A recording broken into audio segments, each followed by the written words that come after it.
नमस्कार, आप सभी को इजी टैक अकेडमी के डिजिटल प्लेटफॉर्म पर आप सभी का स्वागत है। बात करते हैं विज्ञान के क्वेश्चनों की। आज का टॉपिक है पदार्थ की अवस्था परिवर्तन और विलयन से रिलेटेड। एग्जाम में क्वेश्चन पूछे जाते हैं, डी ग्रुप हो, एनटीपीसी हो, लोको पायलट हो, आरआरबी जेई हो, सीनियर सेक्शन हो या एसआई आरपीएफ हो।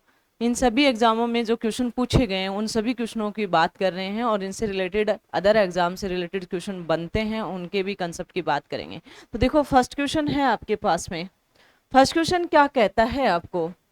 फर्स्ट क्वेश्चन कहता है कि निम्नलिखित में से कौन सा कारक वाष्पीकरण की दर को कम करता है? कौन सा कारक है? देखो, तापमान में वृद्धि क्या वाष्पीकरण की दर को कम करता है? नहीं, तापमान में वृद्धि कभी भी वाष्पीकरण की दर को कम नहीं करेगा। वाष्पीकरण की दर को हमेशा नमी कम करती है।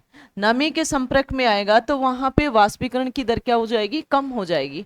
तो इसका राइट आंसर कौन सा रहेगा? नमी, यानी कि बी इसका राइट आंसर है। सतह क्षेत्र में वृद्धि, ये भी नहीं है। हवा की गति में वृद्धि, ये भी नहीं है। तो इसका राइट आंसर रहेगा बी, यानी कि नमी। अगले क्वेश्चन की बात करें तो अगला क्वेश्चन क्या कहता है? एक सतह की घटना है।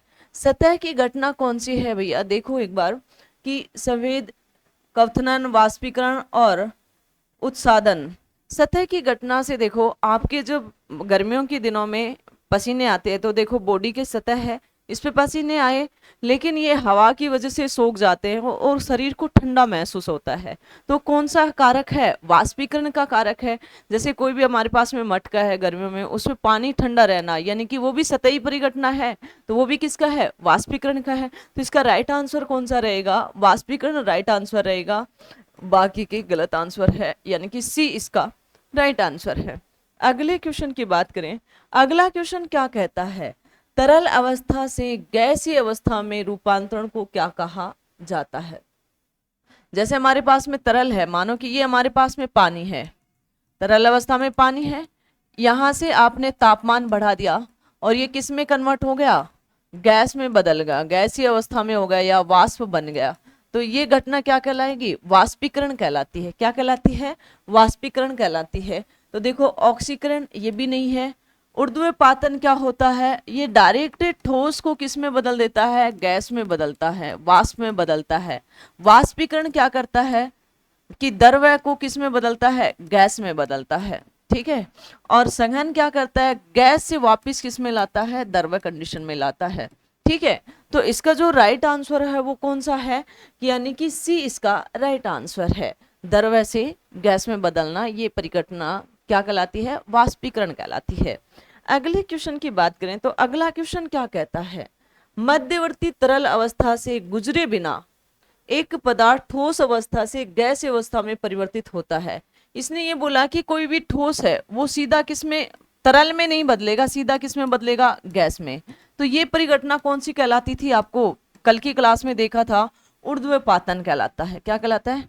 और जो ऊर्ध्वपातन में हम अगर बात करें तो जैसे हमारे पास में कपूर है, ठोस, कार्बन डाइऑक्साइड है,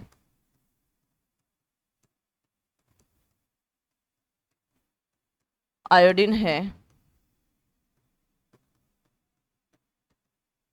ठीक है, और बहुत सारे एग्जाम्पल थे आपके पास में। नेपथिल था, अमोनिया क्लोराइड था, एंथोग्रिड था, बहुत सारी थी, अमोनिया क्लोराइड वगैरह। ये सभी किस में है?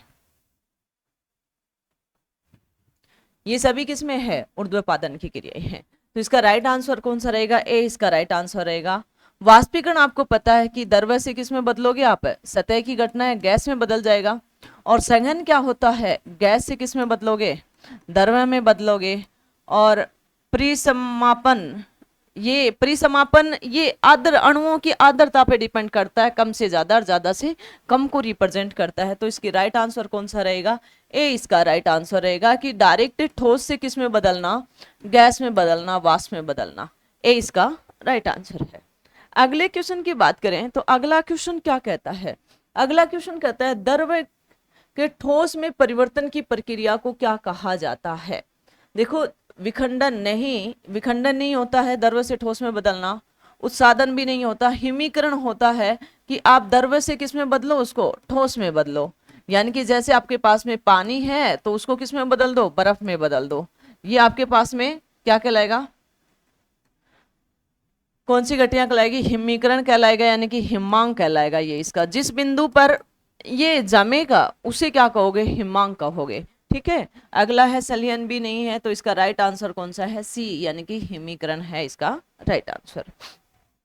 अगले क्वेश्चन की बात करें तो अगला क्वेश्चन क्या कहता है? हाइड्रोक्साइड आयनों की उच्च सांद्रण वाले विलयन से संबंधित निम्नलिखित में से कौन सा कथन सत्य है? देखो, हाइड्रो आयन है तो आपको पता है कि ये कैसा है? क्षारीय है। कैसा है? क्षारीय है। और इनका जो पीएच मान होगा वो क्या होगा? उच्च होगा। तो हम ऑप्शन देखते हुए चलते हैं। तो फर्स्ट ऑप्शन है विलयन उच्च पीएच मान वाला और क्षारीय विलयन, राइट आंसर है। उच्च का भी होगा और क्षारीय विलयन होगा। विलयन निम्न नहीं है, यहाँ पे क्या आएगा? उच्च आएगा। उच्च मान वाला क्षारीय तब सही होता है, इसलिए ये गलत है।